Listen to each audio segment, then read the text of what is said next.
Let me tell you, mastering mental strength and emotional freedom wasn't an overnight journey for me, but the results have been life-changing. These aren't just vague concepts or fluffy advice. They are powerful, practical rules I've personally adopted, and they've transformed how I handle every challenge life throws at me. From dealing with stress to conquering self-doubt, these Stoic-inspired principles helped me build an unshakable mindset and find a sense of peace that was missing for years. I'm not here to sugarcoat anything. Developing mental toughness takes commitment, but the freedom you gain when you no longer feel controlled by life's ups and downs is worth every bit of effort. If you're tired of feeling emotionally drained, reactive, or trapped in negative thought patterns, these rules will guide you toward breaking those chains. Get comfortable, because what I'm about to share will empower you to take control of your thoughts and emotions. These aren't just philosophical ideas, they're actionable steps you can start applying today. Ready to become the mentally strongest version of yourself? Let's dive in. Rule 1. Get an emotional trash can. When I first heard about the idea of having an emotional trash can, I thought it was a bit out there. But once I put it into practice, it became one of the most liberating tools for mental strength I'd ever encountered. Think about it this way. Just like a physical trash can where you throw away the things you don't need, an emotional trash can is where you discard the negative thoughts, doubts, and worries that weigh you down. Life has a way of piling up stress, fear, and doubt until your mind feels cluttered and heavy. I used to carry these emotions around all the time. Thoughts of failure, fears about the future, regrets about the past. Every little negative thought took up mental space, leaving me feeling stuck and unable to move forward. I'm sure you've felt the same. Moments when your mind is racing with all the things that are going wrong and you can't seem to see a way out. That's where the emotional trash can come in. To get started, I created a process for throwing away my emotional baggage. One of the easiest ways to do this is through journaling. Every morning or evening, I sit down and write out the things that are troubling me, the thoughts that keep replaying in my mind. I don't hold back. I let it all spill out onto the page. And here's the powerful part. Once it's written down, I make a conscious decision to let go of it. I'm not saying the problems magically disappear, but by putting them into my emotional trash can, I free myself from letting them dominate my mind. I've given myself the space to move forward. It's important to find a way that works for you. Some people might prefer talking things out with a trusted friend or therapist. Others might use meditation or physical exercise to process their emotions. The key is finding a way to actively get rid of the emotional clutter. You wouldn't let trash pile up in your house, so why let it build up in your mind? The benefits are massive. Once I started regularly cleaning out my emotional trash can, I noticed a huge increase in mental clarity and focus. I stopped dwelling on things I couldn't control. Instead of getting stuck in a loop of negative thoughts, I started focusing on solutions and moving forward. I felt lighter, more in control, and mentally tougher. So, if you want to build mental strength, start by taking out the emotional trash. Make it a habit, and you'll find that you're not just reacting to life's challenges, but actively creating space for positive action and growth. Rule 2. Learn to let go of what you can't control. If I could pinpoint one of the biggest lessons that Stoicism teaches, it's this.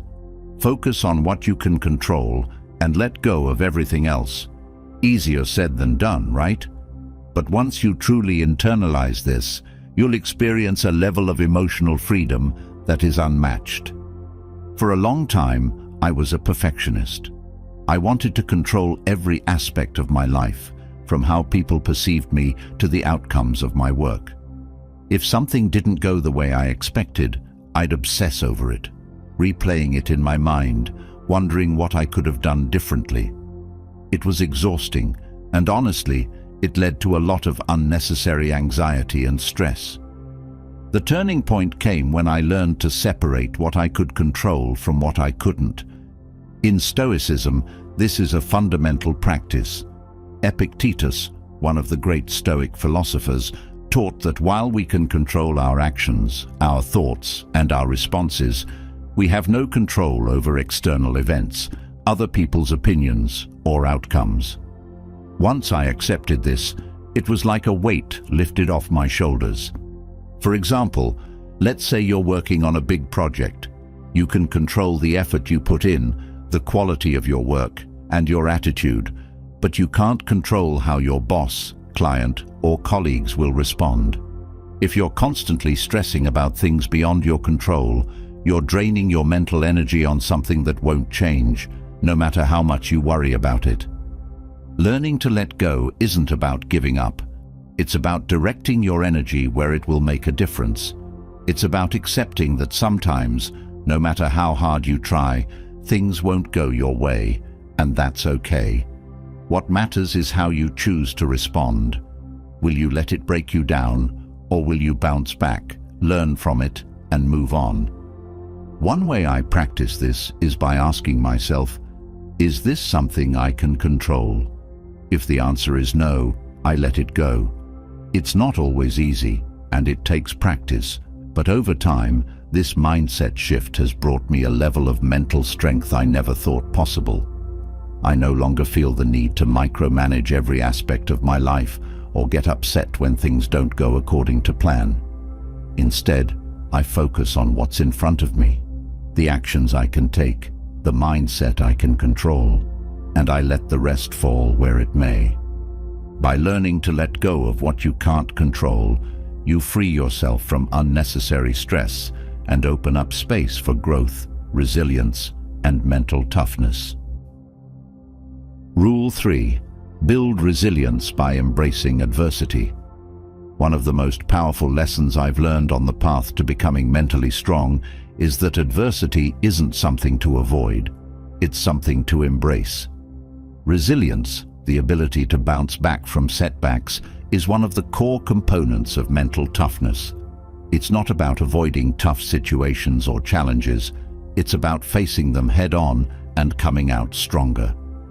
Early on, I thought that having mental strength meant being able to avoid problems altogether, but that mindset was holding me back. Every time something difficult happened, whether it was a personal failure or a difficult situation at work, I'd feel like the ground was crumbling beneath me. It wasn't until I embraced the idea of resilience that everything changed. Resilience starts with a mindset shift, seeing adversity not as a roadblock, but as a stepping stone to growth. Take a moment to think about the challenges you've faced in your life. Maybe it was a failure at work, a relationship breakdown, or a personal struggle that seemed impossible to overcome. Now ask yourself, did those experiences break you, or did they make you stronger? For me, the toughest moments in my life ended up being the ones that shaped me the most. To build resilience, the first step is accepting that hardship is inevitable. There will always be things that don't go according to plan, situations that test your patience, and moments when you feel like giving up. The key is in how you respond. Instead of resisting these moments, lean into them. Use adversity as a teacher. Ask yourself, what can I learn from this? And how can this make me stronger? One of the practices I adopted to build resilience is to consciously expose myself to discomfort, what the Stoics called voluntary discomfort. This could be something simple like taking cold showers, fasting for a day, or pushing yourself in a workout. These controlled moments of discomfort train your mind to handle adversity more effectively when it comes. Over time, you'll find that when life throws bigger challenges your way, you've built the mental toughness to handle them without breaking down. Remember, mental toughness doesn't mean you don't feel pain or struggle. It means that you have the inner strength to face those challenges without being overwhelmed by them. It means standing firm, just like the Stoic teaching that compares the mind to a rock, unshaken by the storms of life. Adversity doesn't define you, your resilience does. Rule 4. Prioritize self-compassion and self-love. For a long time, I thought mental toughness meant being hard on myself, constantly pushing, striving for more, and never allowing room for error. But as I deepened my understanding of Stoicism and emotional freedom, I realized something crucial. True mental strength isn't about being unkind to yourself. It's about practicing self-compassion. One of the biggest misconceptions about being mentally strong is the idea that you need to power through everything without feeling your emotions. But the truth is, a strong mindset also means having the courage to be kind to yourself, even in the face of failure. Self-compassion is what allows you to pick yourself up after you've fallen, rather than beating yourself up over your mistakes.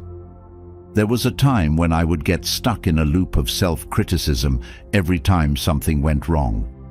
I'd replay the situation in my mind, telling myself I should have done better or that I wasn't good enough. But this pattern wasn't helping me grow, it was keeping me stuck. That's when I began to understand the power of self-love and self-compassion.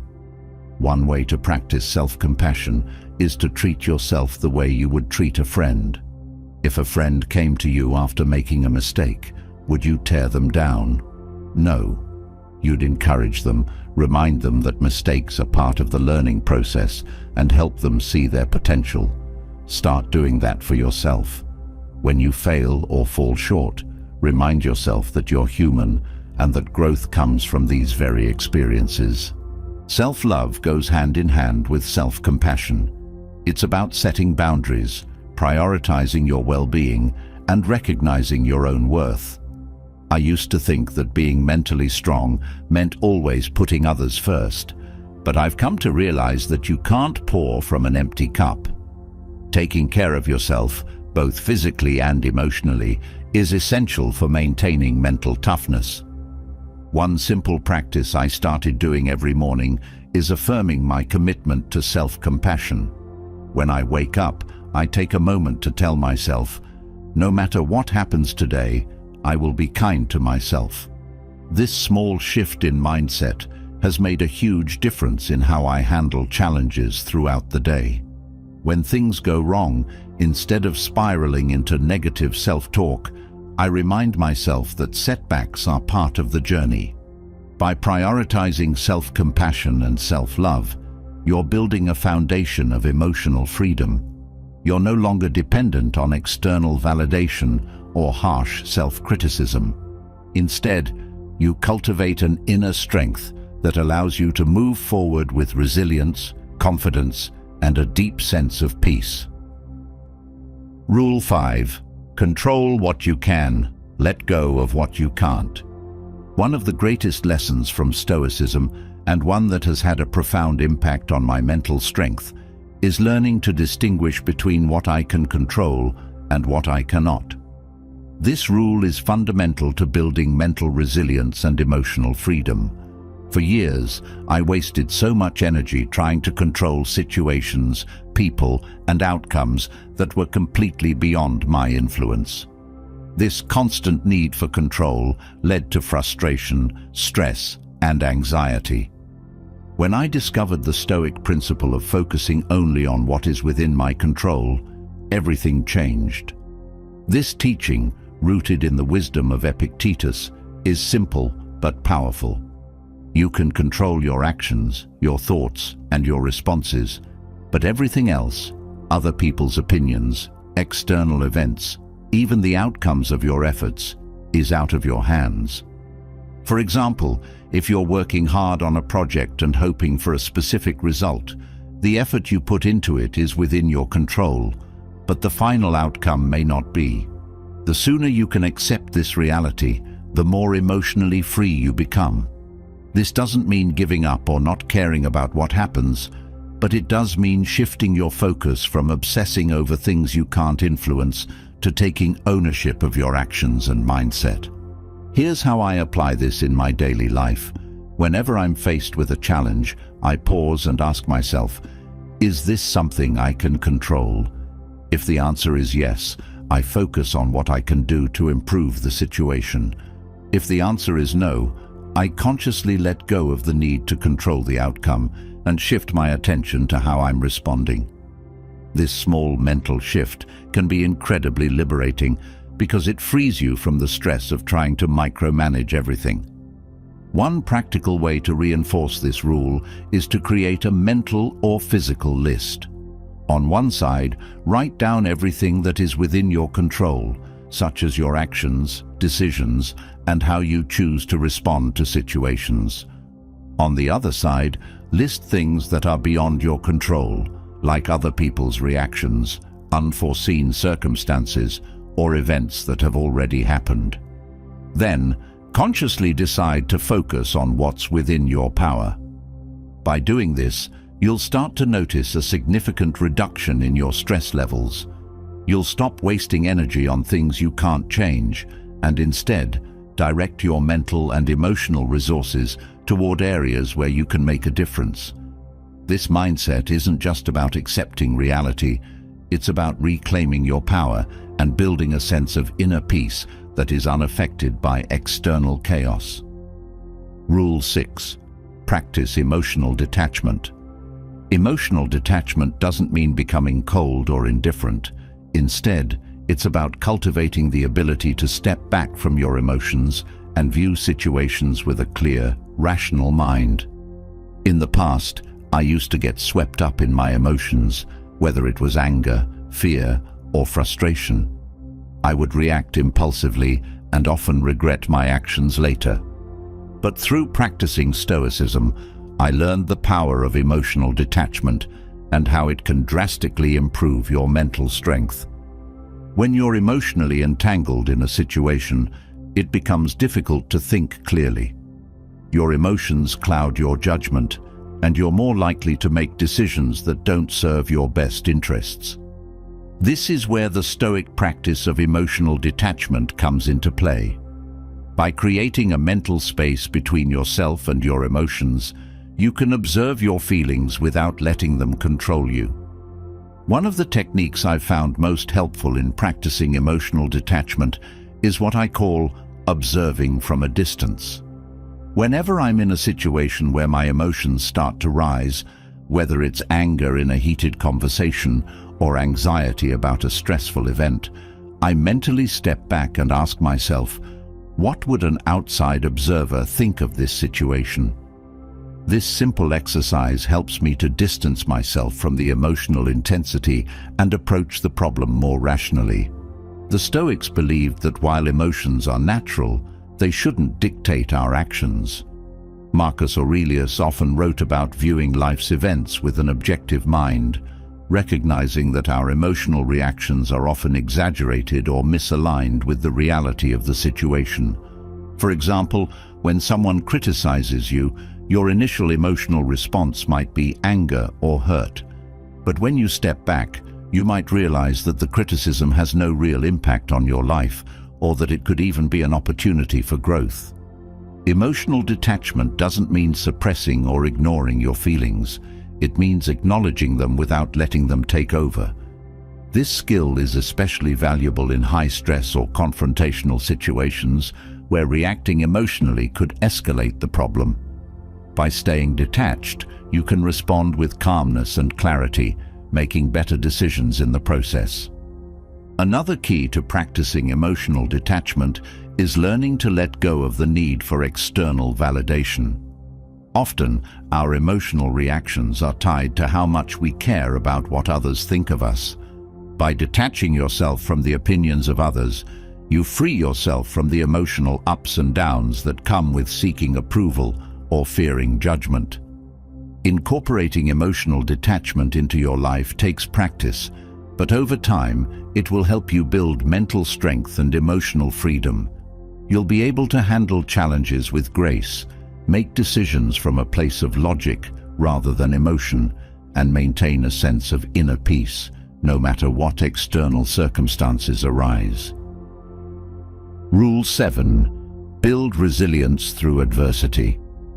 Adversity is an inevitable part of life, and how we handle it defines our mental and emotional strength.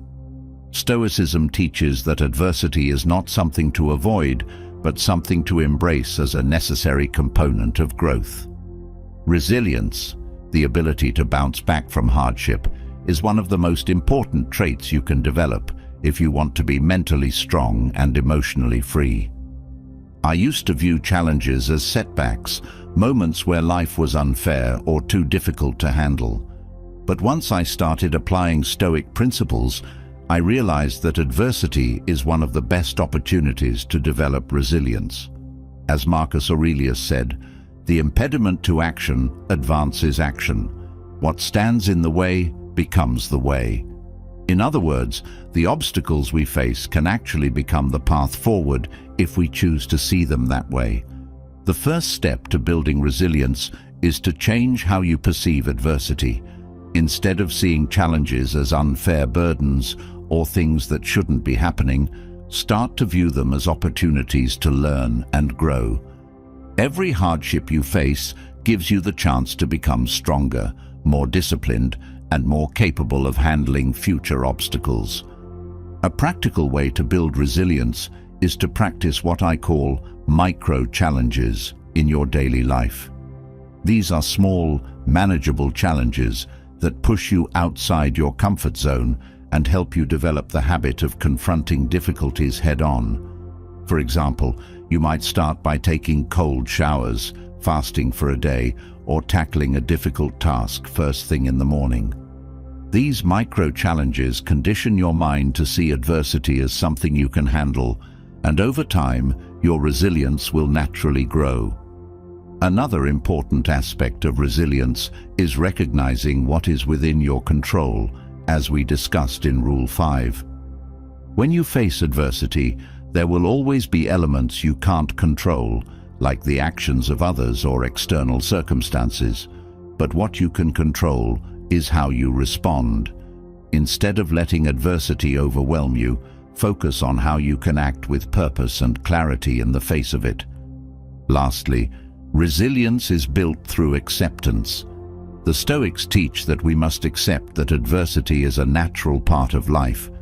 It's not something that can be avoided, so the sooner you accept that hardship will come, the sooner you can begin to prepare yourself mentally and emotionally. This acceptance doesn't mean you should passively endure every hardship. It means you should actively seek to learn from it, to let it shape you into a stronger, more resilient person. Rule 8. Cultivate a problem-solving mindset. One of the most critical aspects of mental toughness is the ability to confront problems head-on and find solutions, rather than getting stuck in worry or frustration.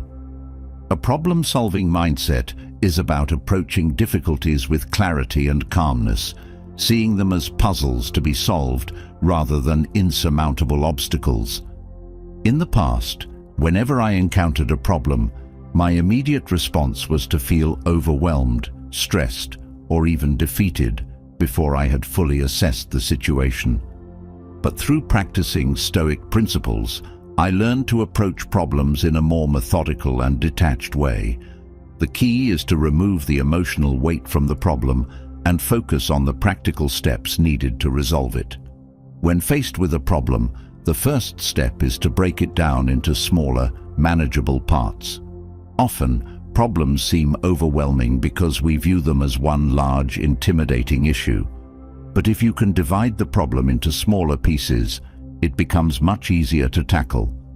This method is rooted in the Stoic principle of focusing on what you can control. Instead of worrying about the entire problem, focus on solving one part at a time.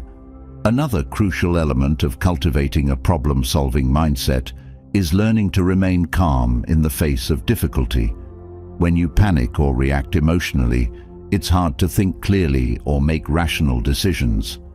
Stoicism teaches us to maintain emotional detachment, allowing us to approach problems with a clear mind. As Epictetus said, "It's not what happens to you, but how you react to it that matters." By staying calm, you can approach the problem logically and find the best solution. One of the most valuable things I've learned is that every problem has a solution. It might not always be the solution you hoped for, but there is always a way forward. This mindset shift has been incredibly freeing. Instead of seeing problems as reasons to give up, I now see them as opportunities to test my creativity and perseverance. A practical way to apply this is to practice asking yourself questions whenever you face a problem. Instead of saying, "Why is this happening to me?" ask, "What can I do to improve this situation?" Or, "What's the first step I can take to resolve this issue?" These kinds of questions shift your focus from the problem itself to the solution, which empowers you to take action. By cultivating a problem-solving mindset, you'll not only become mentally stronger, but also more emotionally free. You'll stop feeling trapped by life's challenges and start seeing them as opportunities to grow, learn, and become more resilient. This mindset allows you to take charge of your life, knowing that no problem is too big for you to handle. Rule 9. Practice emotional detachment. One of the core teachings of Stoicism is learning to practice emotional detachment, which is crucial for achieving both mental strength and emotional freedom. Emotional detachment doesn't mean you stop caring about people or things, but rather it means you stop letting external circumstances dictate your emotional well-being. The Stoics believed that our emotions are often reactions to things outside of our control, whether it's the behavior of others, unexpected events, or outcomes we didn't anticipate. By practicing emotional detachment, you take back control over your emotional state and stop letting outside forces determine how you feel. For a long time, I struggled with getting emotionally invested in things I couldn't control. Whether it was a heated argument, a failed project, or an unexpected setback, I allowed these external events to completely dictate my mood. One bad day would turn into a bad week because I couldn't detach myself emotionally from the situation. But once I began to adopt Stoic practices, I learned the value of detaching emotionally and seeing situations from a more objective perspective. The key to practicing emotional detachment is to create space between yourself and the situation at hand. Instead of reacting impulsively, take a step back and assess the situation for what it is. Ask yourself, is this situation within my control? If not, how can I respond in a way that maintains my peace of mind?